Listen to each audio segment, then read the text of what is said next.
अस्सलामु अलैकुम वरहमतुल्लाहि वबरकातुहू।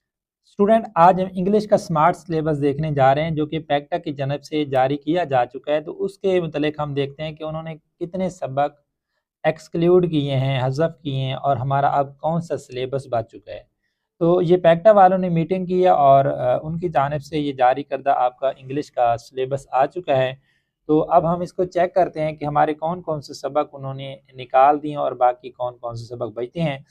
Punjab educational curriculum training and assessment authority smart syllabus उनका आ गया है। Accelerated learning programme English for grade 9th academic session 2025 और 26। स्टूडेंट, इसके अंदर हमने इस लेक्चर के अंदर हम एक तो ये देखेंगे कि अब हमारा कौन सा सिलेबस रहता है, उसके अलावा पेपर स्कीम भी देखेंगे कि पेपर कैसे बनाया जाएगा। तो स्टार्ट करते हैं इसको। डिटेल्स ऑफ एक्सक्लूडेड यूनिट्स, ये वो यूनिट्स हैं जो उन्होंने हज़फ कर दिए हैं, निकाल दिए हैं। पहला वो कहता है कि यूनिट नंबर 5 आपकी जो टेक्स्ट बुक है जिसका page number 58 to 71, women empowerment through entrepreneurship, ये उन्होंने एक्सक्लूड कर दिया है आपके, ये अब एग्ज़ाम के अंदर शामिल नहीं होगा। उसके बाद आपका यूनिट नंबर 8 है the impact of globalisation on culture and economy, आपकी टेक्स्ट बुक का पेज नंबर 93 टू 105। तो ये आपका चैप्टर एक्सक्लूड है, ये भी आपके एग्जाम के अंदर शामिल नहीं होगा।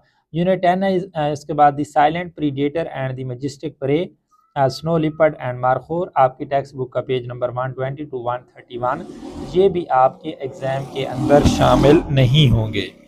तो स्टूडेंट, अब आपको पता चलना चाहिए कि यूनिट नंबर 5, यूनिट नंबर 8 और यूनिट नंबर 10 ये मुकम्मल तौर पर हज़फ किए जा चुके हैं। इसमें से कोई आपका एमसीक्यूज, कोई शॉर्ट क्वेश्चन, कोई सिनोनिम्स वगैरह कोई चीज़ भी इसमें से नहीं आएगी। ये इन तीन असबाग में से 5, 8 और 11, बाकी जो आपके जो टोटल 11 हैं डियर डिपार्टेड तक, बाकी जो आपकी 8 असबाग बचते हैं उनमें से आपका पेपर बनाया जाएगा।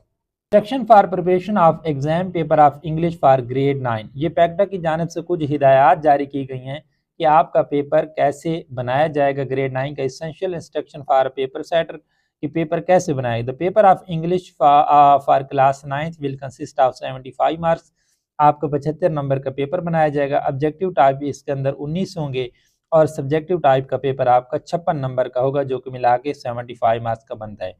Timing of the paper will B 230 minute, और ये 2.5 घंटों का आपका पेपर है। ऑब्जेक्टिव टाइप के लिए आपको 20 मिनट दिए जाएंगे और सब्जेक्टिव टाइप के लिए आपके पास 2 घंटा और 10 मिनट का टाइम होगा। The paper will be made as for following details, following हिदायत के मुताबिक आपका पेपर बनाया जाएगा। क्वेश्चन नंबर 1 है, आप एक्सक्यूज हैं सारे मौके 19 multiple choice question excuse will be developed from the entire content of the text book of English 9 except unit 5, 8 and 10 and English grammar and composition 9, 10, the detail is as under। वो कह रहा है कि आपकी 9th class की जो text book है उसके चैप्टर 5, 8 और 10 के सिवा उसमें से एमसीक्यूज आएंगे, और आपकी जो इंग्लिश ग्रामर एंड कंपोजिशन है 9th 10th की जो आपकी दूसरी बुक है टेक्स्ट बुक जो ग्रामर की बुक है उसमें से भी आपके एमसीक्यूज बनाए जाएंगे। क्वेश्चन ये 5 मार्क्स का आपका आएगा, choose the correct form of verb and fill up the bubble. ये अब हम जो 19 मार्क का आपका एमसीक्यूज का पोर्शन है उसके मुतालिक पढ़ रहे हैं कि कौन से पेपर कैसे आएगा और किन किन चीज़ों के ऊपर मुश्तमिल होगा। वो कहता है choose the correct form of verb and fill up the bubbles. Verb जो आपका पहला पोर्शन होगा 5 नंबर का 19 नंबर में से, तो वो कहता है वर्ब की करेक्ट फॉर्म होगी। English grammar and composition 9, 10th में से ये आपका जो वर्ब का पोर्शन है उसमें से 5 नंबर का ये क्वेश्चन आएगा। उसके बाद बी पोर्शन है आपका 4 मार्क्स का, choose the word with correct spelling and fill up the bubbles. आपने करेक्ट स्पेलिंग यानी कि 4 वर्ड्स दिए होंगे, उनके स्पेलिंग्स गलत होंगे तो आपने सही स्पेलिंग्स वाला ऑप्शन टिक करना होगा and fill up the bubbles, और बबल को फिल करना होगा। The bifurcation is as under. अच्छा स्टूडेंट, बाइफर्केशन कहते हैं डिवीजन इनटू 2 पार्ट्स, कि ये जो 4 नंबर का आपका पेपर क्वेश्चन है इसको 2 हिस्सों में तकसीम किया गया है। Unit 1, 2, 3, 4, 6 plus review 1 except unit 5 question 2 marks, यानी कि यूनिट नंबर 1, 2, 3, 4, 6 और रिव्यू 1 में से आपके 2 एमसीक्यूज बनाए जाएंगे 2 मार्क्स के। इसके बाद unit 7 9, 11 plus review 2 except unit 8 and 10 question 2, यानी कि आपके यूनिट 8 और 10 के अलावा आपके यूनिट नंबर 7, 9, 11 और रिव्यू 2 में से दो एमसीक्यूज लिए जाएंगे। तो इस तरह ये आपका बी पोर्शन 4 नंबर का कंप्लीट हो जाएगा। इसके बाद स्टूडेंट वो कहता है सी पोर्शन आपका जो एमसीक्यूज का आना है वो कहता है choose the correct meanings of the underline word and fill of the bubble. वो एक लफ्ज़ लेगा, उसके नीचे अंडरलाइन, एक सेंटेंस लेगा, सेंटेंस के एक लफ्ज़ के नीचे अंडरलाइन कर देगा, उसको बोल्ड कर देगा और कहेगा कि इससे रेलिवेंट वर्ड जो पड़ा है नीचे 4 ऑप्शन में से आप उसको टिक करें। यानी कि वो सेंटेंस आपकी बुक में से हो सकता है या कोई भी, ज़्यादातर वो टेक्स्ट बुक के ही लेते हैं। तो आपने ज़्यादातर उनके सिनोनिम्स यानी कि करेक्ट जो उससे रेलिवेंट मिलता जुलता लफ्ज़ वो बताना होता है। तो bifurcation is as under unit 1, 2, 3, 4, 6 plus review 1 except unit 5 question 2 marks के आपके करेक्ट मीनिंग्स के 2 लिए जाएंगे, 2 नंबर के 2 एमसीक्यूज। और unit number 7, 9, 11 plus review 2 except unit 8 and 10 question 3 marks. और जो 2 मार्क्स के 3 मार्क्स के आपके लिए जाएंगे 7, 9, 11 और रिव्यू 2 में से, यानी कि 5 नंबर का आपका सी पोर्शन है। 2 नंबर के आपके 1, 2, 3, 4, 6 रिव्यू 1 में से पेपर बनेगा और पेपर में आएंगे, और 3 नंबर का आपका 7, 9, 11 और रिव्यू 2 में से। ये आपका सी पोर्शन कंप्लीट हो गया। इसके बाद डी पोर्शन है choose the correct option according to the grammar and fill up the bubbles. ये आपका 5 नंबर का होगा, यानी कि पहले हमारे 5 और 4 9 और 9 और 5 14, 14 और 5 19। ये जो आपका डी पोर्शन है वो कहता है choose the correct option according to the grammar and fill up the bubbles. Entire text book of English 9 except unit 5, 8 and 10 plus English grammar and composition 9, 10 5 marks. वो कहता है कि choose correct option according to the grammar and fill of the bubbles.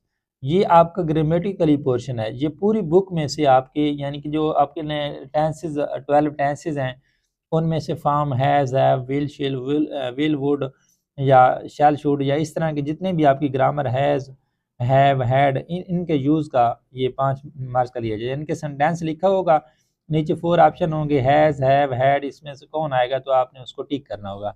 तो कहता है इसके लिए आपकी entire text book of English 9 है जो आपके असबाक की है उनमें से बनेगा, एक्सेप्ट यूनिट 5, 8 एंड 10 जो उन्होंने यूनिट निकाले उनमें से नहीं बनेगा।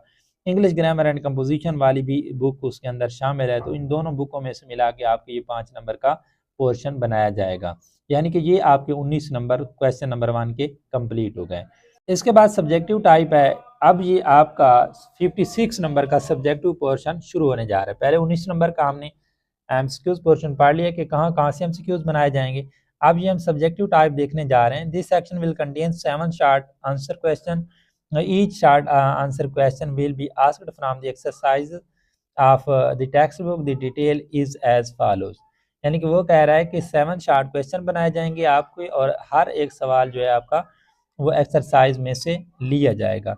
इस आपका जो सब्जेक्टिव टाइप का ये क्वेश्चन नंबर 2 है, इसके अंदर उसने 2 पोर्शन बनाए हैं, यानी कि क्वेश्चन नंबर 2 का पार्ट ए और क्वेश्चन नंबर 2 का पार्ट बी। क्वेश्चन नंबर 2 के पार्ट ए में क्या आएगा, कहते हैं any 3 out of 5 question.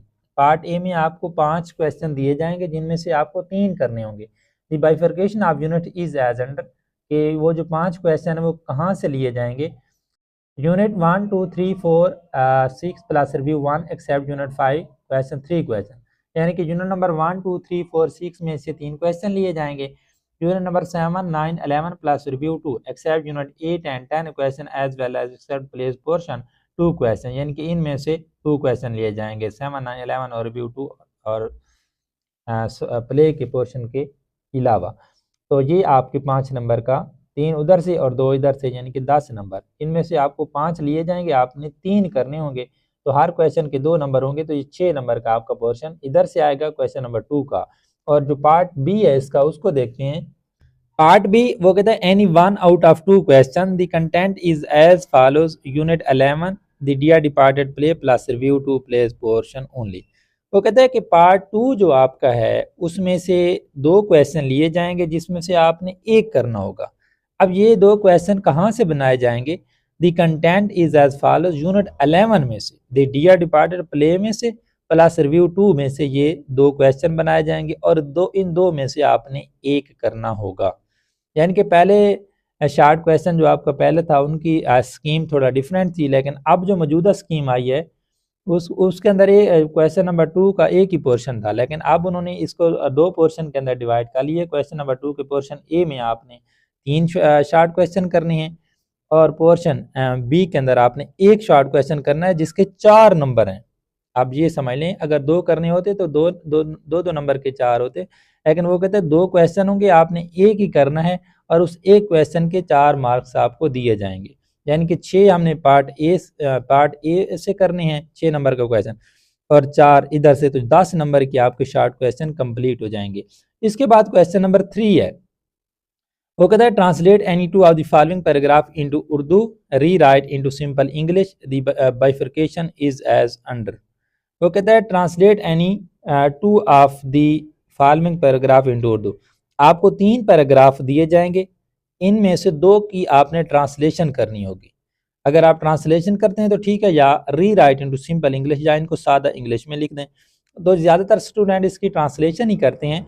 The bifurcation is as under, तो इसकी तकसीम किस तरह है, unit number 1 2 3 4 6 is equal to 2 paragraph. यानी कि पहले 1 2 3 4 पाँचवें को छोड़ के छठे में से छठे यानी कि ये 5 असबाग में से 2 पैराग्राफ आपके लिए जाएंगे और यूनिट नंबर 7 और 9 में से एक पैराग्राफ लिया जाएगा, ये आपकी ट्रांसलेशन के लिए। तो ये आपको पता होना चाहिए कि हमारी ट्रांसलेशन की पैराग्राफ कहाँ से आएंगे। तो 1 2 3 4 6 में से 2 पैराग्राफ लिए जाएंगे, किसी सबक में से भी वो एक ले सकता है, दूसरे में से एक लेगा। एक सबक में से दोनों पैराग्राफ कभी भी नहीं लेगा, यूनिट 7 और 9 में से एक पैराग्राफ लेगा। तो ये आपका जो है 2 क्रॉस 4 8 नंबर का क्वेश्चन कंप्लीट होगा। यानी कि आपकी जो ट्रांसलेशन होगी, आपने 2 पैराग्राफ करने होंगे, तो एक पैराग्राफ 4 नंबर की होगा और दूसरा भी 4 नंबर, तो 2 क्रॉस 4 इज इक्वल टू 8। इसके बाद क्वेश्चन नंबर आपका 4 है, write down the summary of the poem. आपने किसी पोएम की समरी लिखनी है, इसमें से आपकी 2 समरियाँ हैं, एक डैफोडिल है और एक इफ पोएम है। तो इन 2 समरियों में से आपने कोई एक समरी आएगी तो आपने वो लिखनी है, ये 5 नंबर की होगी। अगर आप समरी नहीं लिखते तो फिर आपको explain the stanza with reference to the context, summary from one poem and stanza from the other one.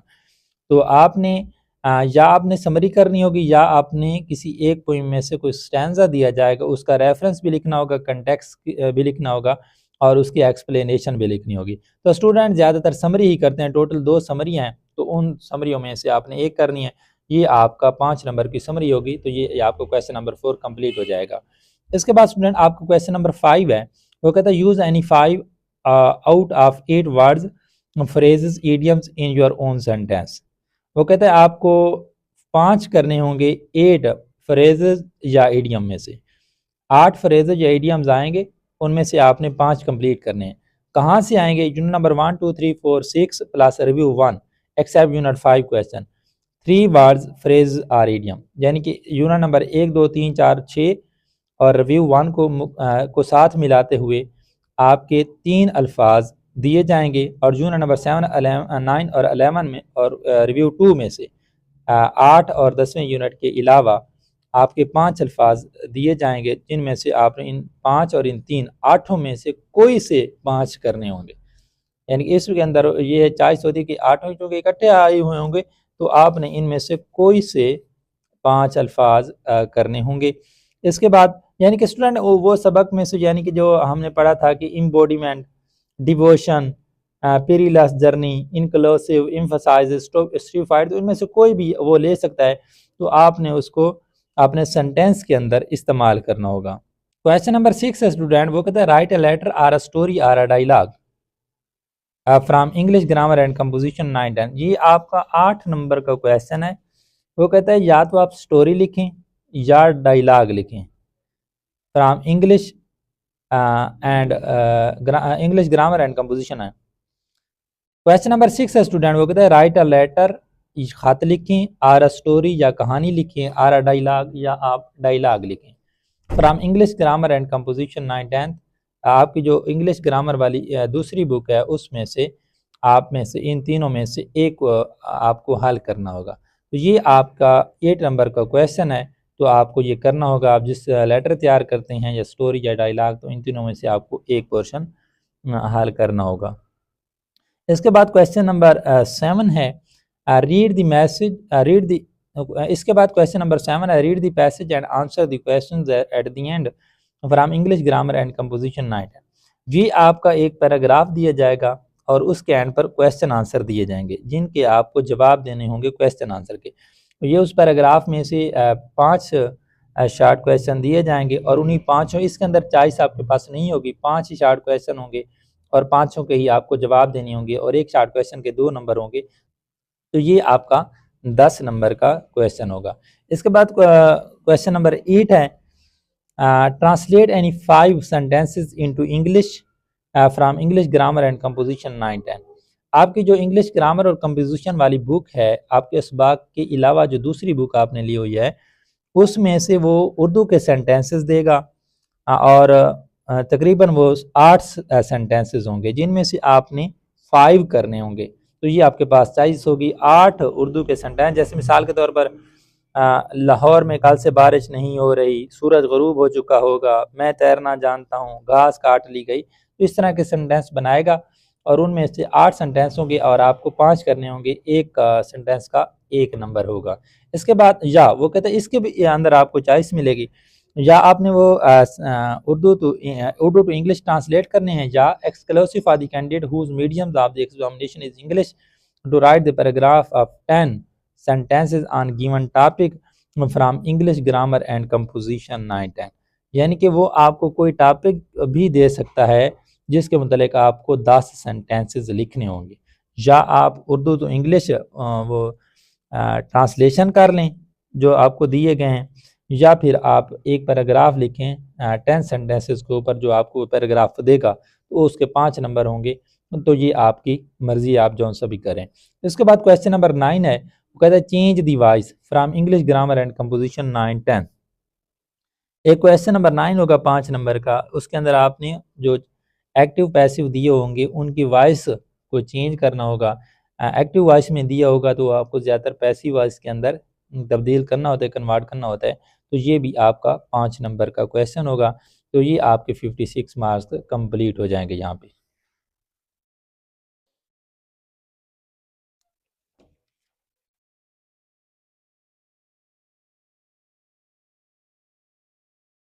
ते 10 ते 8 18 ते 5 23 ते 5 28 ते 8 36 ते 10 46 ते 10 56।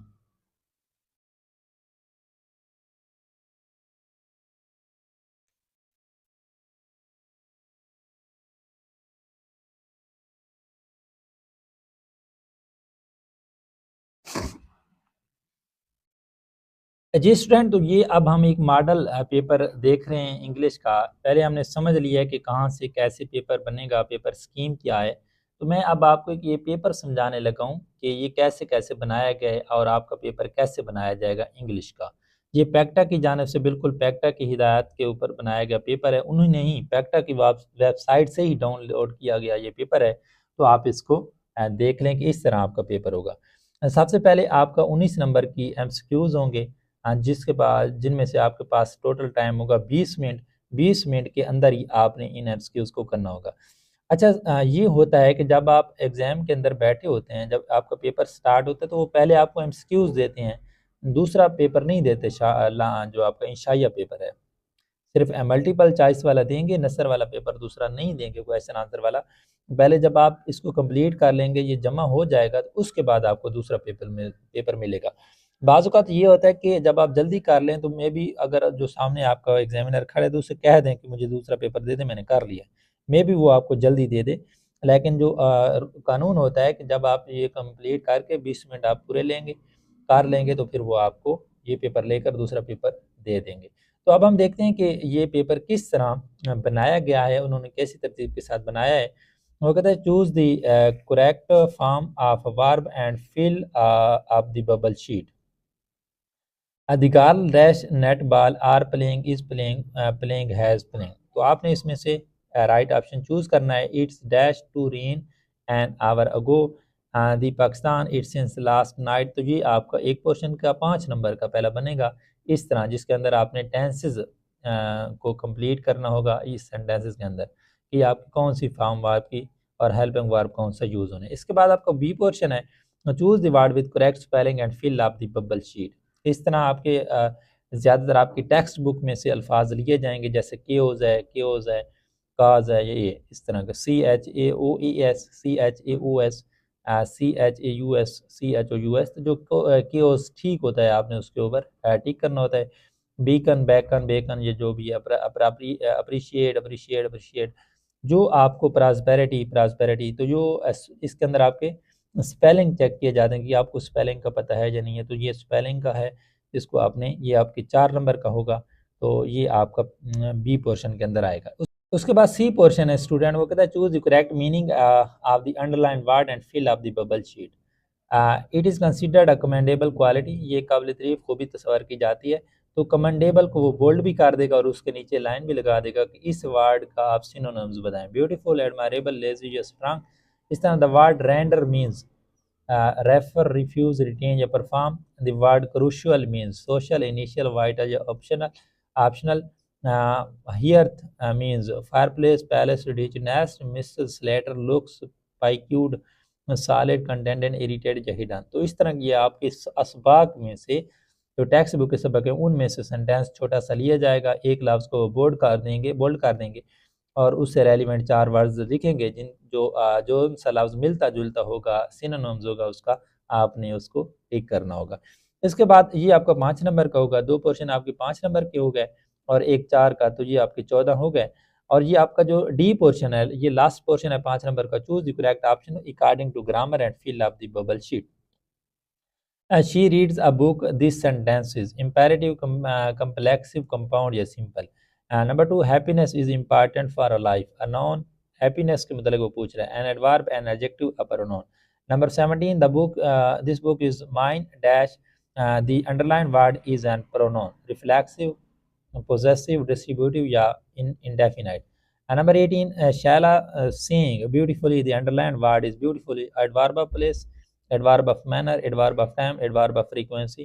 तो जौन से भी आपका जैसे लास्ट वन है, reading is my hobby, the underline word is an verb infinitive, Geraint या एक्सेलरी। तो ये आपका क्वेश्चन इस तरह बनाया जाएगा, आप देख लें, आपको पता होना चाहिए कि आपके एमसीक्यूज का पेपर कैसे होगा। तो ये आपको मैंने दिखा दिए 19 नंबर के एमसीक्यूज का पेपर। पहले 5 नंबर में से वो टेंसेस के मतलब पूछ रहा है, दूसरे में 4 नंबर के स्पेलिंग्स के मतलब पूछेगा, तीसरे में वो आपको बबल शीट करने के मतलब बोल्ड वर्ड के मतलब रेलिवेंट यानी कि सिनोनिम्स का आएगा। और ये जो डी पोर्शन होगा ये आपका imperative, possessive, adverb of manner, Geraint, verb, auxiliary verb, इनके मतलब ये आपकी 5 नंबर का बनाएगा। तो ये थोड़ा टफ है, आपने इसकी तैयारी अच्छी तरह से करनी है। इसके अलावा आपको पता होना चाहिए कि मैं अपने चैनल के ऊपर ये तैयारी करवा रहा हूँ। मैं आपका ये जो इंग्लिश विद साजिद इस्लाम का चैनल है, मैंने आपका सारा कोर्स जो है आपका उसकी ट्रांसलेशन, क्वेश्चन आंसर, सिनोनिम्स वगैरह सारे करवाए हुए हैं, तो आप उससे भी इस्तेफादा कर सकते हैं। जी स्टूडेंट, तो हमारे क्वेश्चन नंबर 1 के बाद जो हमारा एमसीक्यूज का क्वेश्चन नंबर 1 है वो होने के बाद हमारा जो क्वेश्चन नंबर 2 है वो थोड़ा इस तरह होगा। Answer any 3 of the following question. आपको 5 क्वेश्चन दिए जाएंगे, आपने 3 करने होंगे।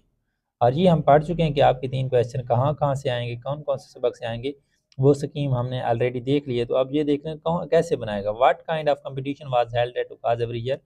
हर साल उकाज में किस तरह का मेला मुनक्किद होता था। Why do you think Quaid Azam Mohammad Ali Jinnah efforts were crucial in scoring a separate homeland for the Muslim.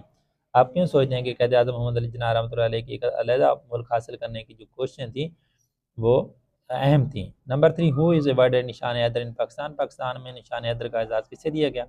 How does quality education promote understanding and tolerance. मेयारी तलीम जो है वो किस तरह सब्र तहम्मुल और समझ बूझ को फ़रोग देती है। Why is STEM education important for driving innovation. Innovation के लिए, जिद्दत के लिए स्टेम एजुकेशन क्यों ज़रूरी है। तो इन 5 क्वेश्चन में से आपने 3 करने हैं। इसके बाद क्वेश्चन नंबर 2 का बी पोर्शन है।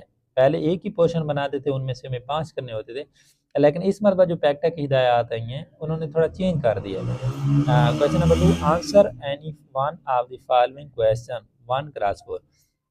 अब इसमें से आपके दो क्वेश्चन आएंगे, दो में से आपने एक करना होगा और वो जो क्वेश्चन एक होगा वो आपके 4 मार्क्स का होगा। ऊपर वाले 2 मार्क्स के हैं, ये वाला 4 मार्क्स, ऊपर वालों में से 3 करके आप 6 मार्क्स अटेंड करेंगे और नीचे वालों 2 में से एक करके आपको 4 मार्क्स मिलेंगे। तो ये आपका क्वेश्चन नंबर 2 10 मार्क्स का कंप्लीट हो जाएगा। तो वो कहता है how does the conflict over mister Mary with possession drive the plot of the play, what does this conflict reveal about the characters, values and priorities? ये आपके प्ले में से एक क्वेश्चन आया है।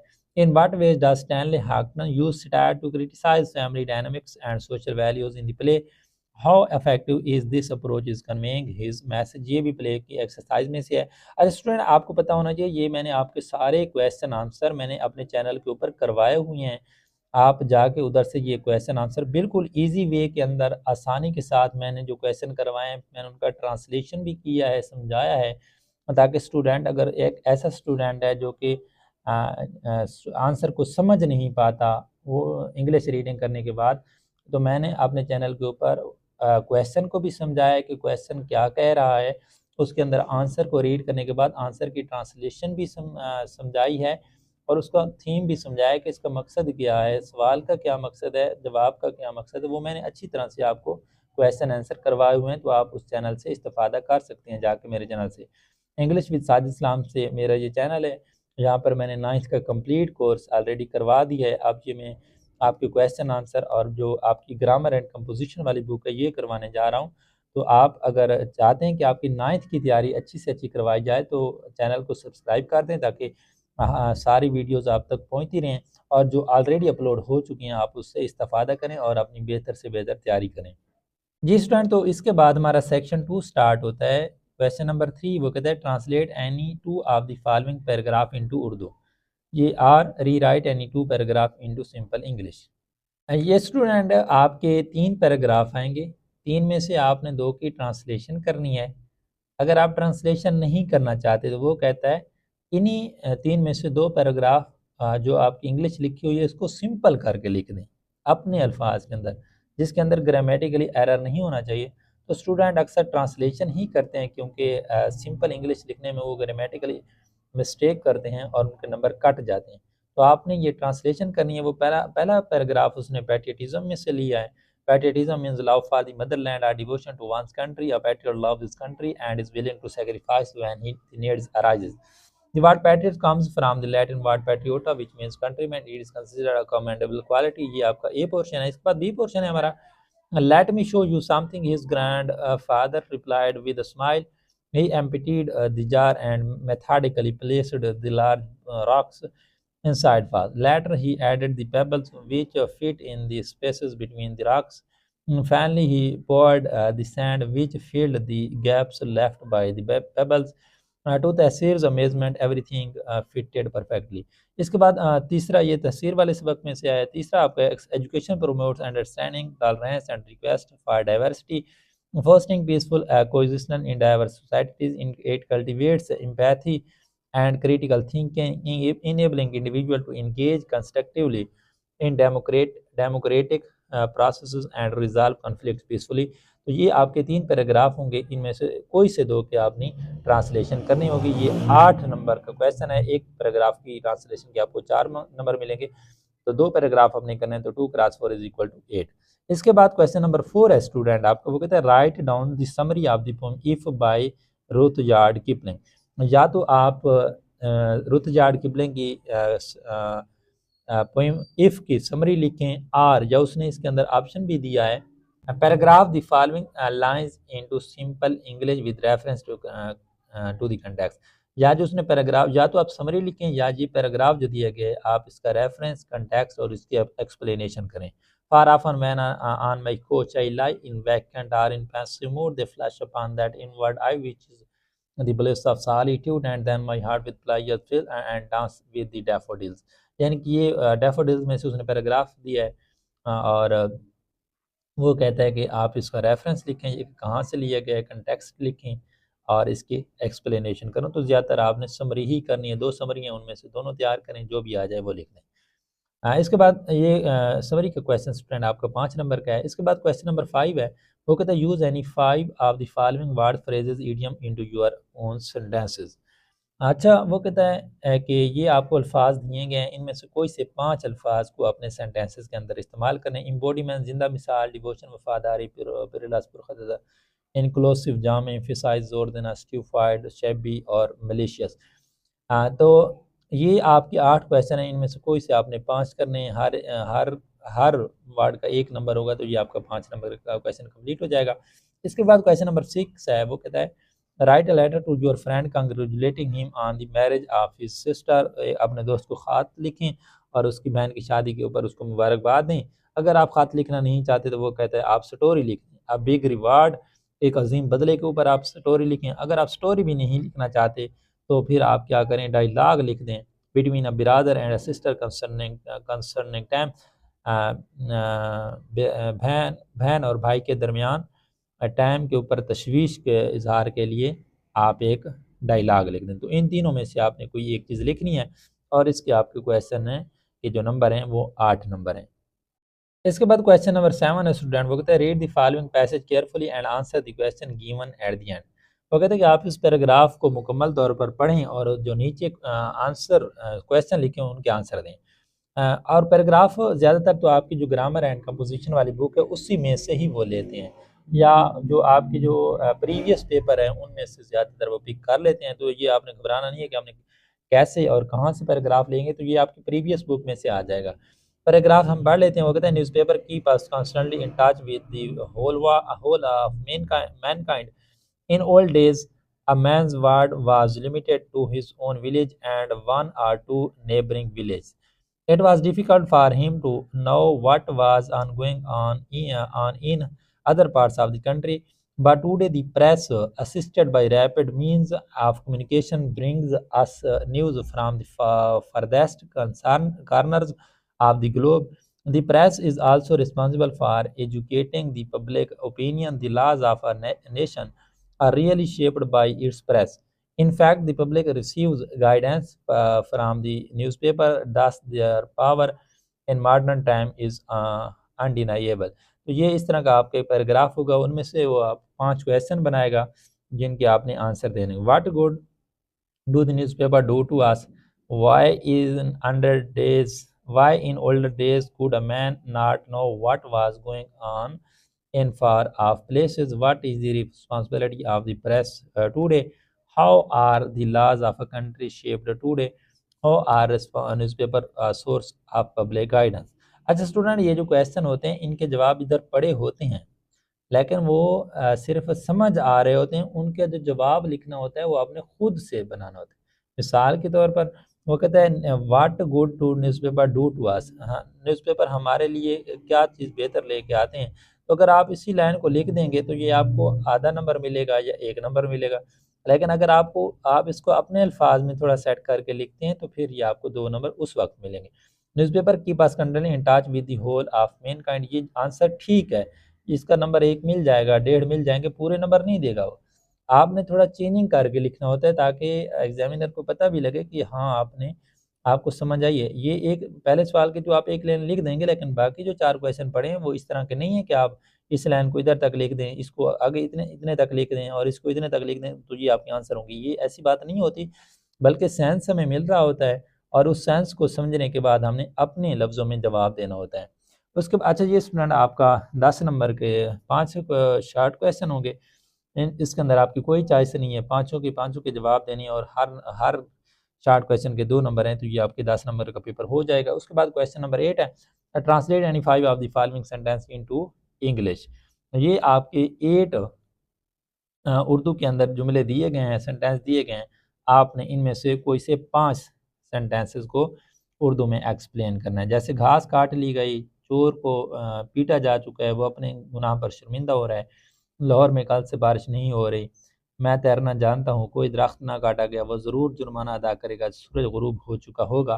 तो ये जो आपके इस तरह के सेंटेंस आएंगे, आपने इनमें से 8 सेंटेंस में से 5 करने होंगे और हर सेंटेंस का 1 नंबर होगा। तो ये आपका क्वेश्चन नंबर 8 यहाँ पर कंप्लीट हो जाएगा। इसके बाद स्टूडेंट आपका आखिरी क्वेश्चन है। अच्छा स्टूडेंट, जो आपका क्वेश्चन नंबर 8 है जिसके अंदर उसने उर्दू के अंदर सेंटेंस दिए हैं और आपने उनको इंग्लिश के अंदर कन्वर्ट करना है।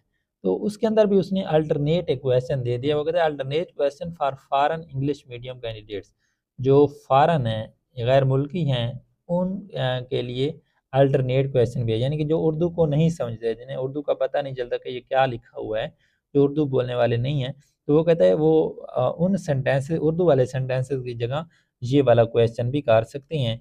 राइट 10 सेंटेंसेस अबाउट, ये आपके लिए नहीं है, आपने वही उर्दू के ही करने हैं। ये फ़ॉरन फ़ॉरन के मुतालिक बात की गई है, जिनका तल्लुक पाकिस्तान से नहीं है, या जो उर्दू बोलना नहीं जानते, जो जिन्हें उर्दू की राइटिंग समझ नहीं आती, तो वो ये उनके लिए। Write and sentences about how to keep our town clean, अपने टाउन को किस तरह साफ़ सुथरा रखना है, उसके मुतलिक 10 सेंटेंसेस लिखने हैं। तो इसके बाद क्वेश्चन नंबर हमारा 9 है, change the voice of the following, we did not hear a sound, we shall have killed the snake, we use milk for making cheese, why were they beating the boy, he will write a letter। तो ये 5 sentence हैं और हर एक का 1 number है, तो ये आपका 5 नंबर का क्वेश्चन कंप्लीट हो जाएगा। ये हमारे 56 नंबर यहाँ पे कंप्लीट हो जाएंगे। तो जिस तरह ये हमारे 9 क्वेश्चन हमने देख लिया कि कौन सा क्वेश्चन कैसे बनेगा, और इस तरह हमारा पेपर कंप्लीट हो जाएगा। तो स्टूडेंट, मैंने बाकी जो आपके सब्जेक्ट हैं, उर्दू हो गया, मैथ हो गया, इस्लामियात हो गई, बायोलॉजी हो गई, वो सारे सब्जेक्ट्स का मैंने आपका स्मार्ट सिलेबस अपने चैनल के ऊपर अपलोड कर दिया है। तो उधर से भी आप उन सब्जेक्ट्स के स्मार्ट सिलेबस को चेक कर सकते हैं, अपनी पेपर स्कीम चेक कर सकते हैं। मैंने ये बिल्कुल पैक्टा की हिदायत के मुताबिक आपको पेपर भी दिखा दिया है, पढ़ के भी दिखा दिया है, ताकि आपको पता चल जाए कि आपका पेपर किस तरह से आएगा। तो अगर आप चाहते हैं कि आपकी अच्छी से अच्छी तैयारी कराई जाए, तो आप हमारे साथ लिंक हो जाएं। मैंने सारे असबाक के सबक, क्वेश्चन आंसर वगैरह चैनल के ऊपर करवाए हुए हैं, ताकि आपकी अच्छी से अच्छी तैयारी हो, आप उधर से वीडियोस देखें और उनको समझें। चैनल को सब्सक्राइब कर दें ताकि आने वाली मज़ीद वीडियोस आप तक पहुंचती रहें। तो मिलते हैं इंशाल्लाह अगले सब्जेक्ट के अंदर, जिसको जो कि हमारा मैथ हो सकता है, या कोई एनीवन एल्स, केमिस्ट्री फिजिक्स भी हो सकता है। तब तक के लिए अपना ख्याल रखिएगा। बेस्ट ऑफ लक, खुदा हाफिज़।